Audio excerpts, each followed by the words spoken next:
This is home. And our roots run as deep as the love we have for this place.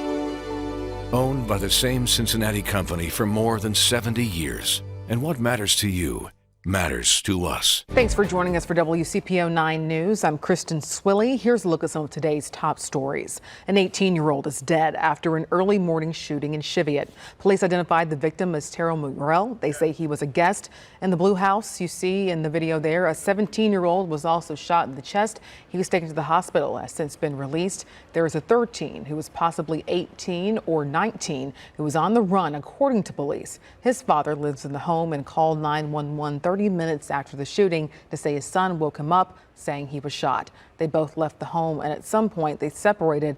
Now no one knows where that teenager is.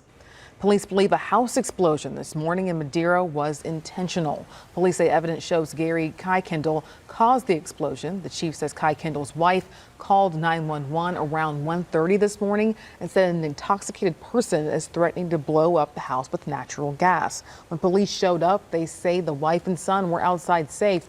There had been an explosion, though, and a small fire was burning. One person's in the hospital with burns after a fire at a mattress shop in the Cuff neighborhood.